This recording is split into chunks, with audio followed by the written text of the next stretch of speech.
Bismillahirrahmanirrahim. Assalamualaikum warahmatullahi wabarakatuh.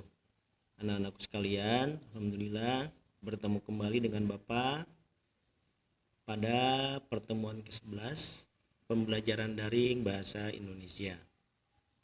Kali ini Bapak akan menyampaikan tema 4 tentang globalisasi.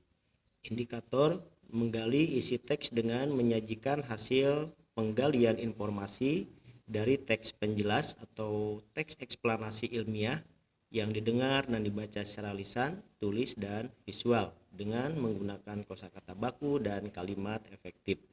Subtema kali ini yang pertama menulis teks eksplanasi, yang kedua menilai bahasa yang digunakan dalam teks eksplanasi.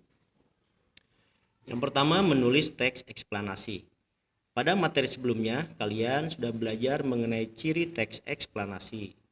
Suatu teks eksplanasi tersusun atas 3 bagian, yaitu pernyataan umum, deretan penjelas, dan kesimpulan. Ketiga bagian tersebut harus disusun secara berurutan agar menjadi teks eksplanasi yang padu. Saat menulis teks eksplanasi, ada beberapa hal yang perlu diperhatikan, antara lain sebagai berikut. Yang pertama, topik yang dibahas dalam teks.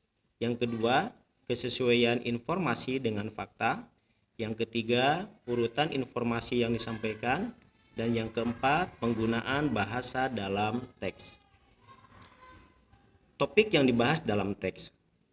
Topik suatu teks merupakan dasar dalam pembuatan teks. Oleh sebab itu, saat menulis teks eksplanasi, tentukan atau carilah topik terlebih dahulu. Kemudian selanjutnya kesesuaian informasi dengan fakta. Teks eksplanasi merupakan teks penjelasan mengenai suatu peristiwa atau kejadian. Oleh sebab itu, informasi yang disampaikan haruslah berdasarkan fakta, bukan imajinasi penulis. Selanjutnya adalah urutan informasi yang disampaikan. Agar menjadi teks yang padu, informasi yang disajikan haruslah ditulis sesuai urutan. Urutan dalam teks eksplanasi yaitu pernyataan umum, deretan penjelas, dan kesimpulan. Jika hal tersebut disusun secara acak, pembaca atau pendengar akan sulit untuk memahami isi teks. Selanjutnya adalah penggunaan bahasa dalam teks. Bahasa merupakan hal penting dalam penulisan. Penggunaan bahasa yang baik dan benar tentunya dapat memudahkan dalam memahami informasi yang disajikan dalam teks secara keseluruhan. Yang kedua, menilai bahasa yang digunakan dalam teks eksplanasi.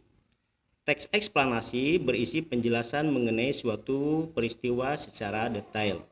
Oleh sebab itu, bahasa yang digunakan dalam teks haruslah jelas dan tidak membuat pembaca atau pendengarnya bingung. Agar pembaca atau pendengar dapat memahami isi teks, ada beberapa kaidah bahasa yang harus dipenuhi penulis. Di antaranya menggunakan kalimat efektif.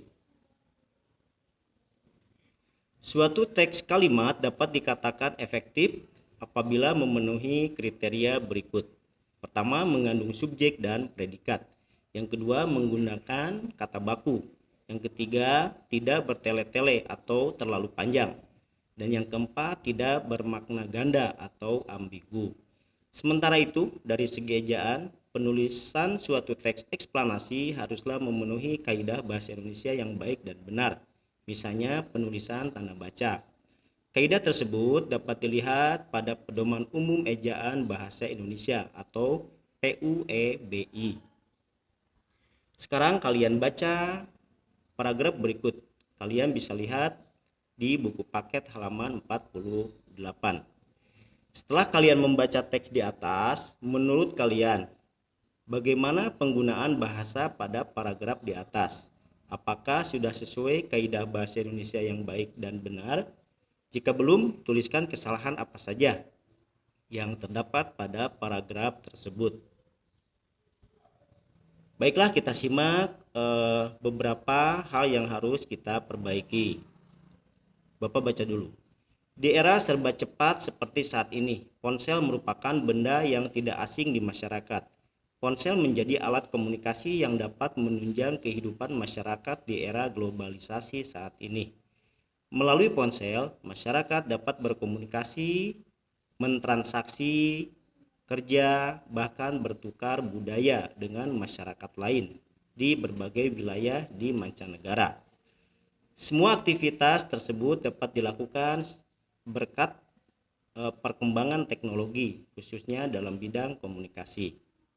Nah, pada beberapa kata pada paragraf di atas ada beberapa yang harus diperbaiki, antara lain mentransaksi, seharusnya bertransaksi. Kalian bisa lihat yang di garis bawah.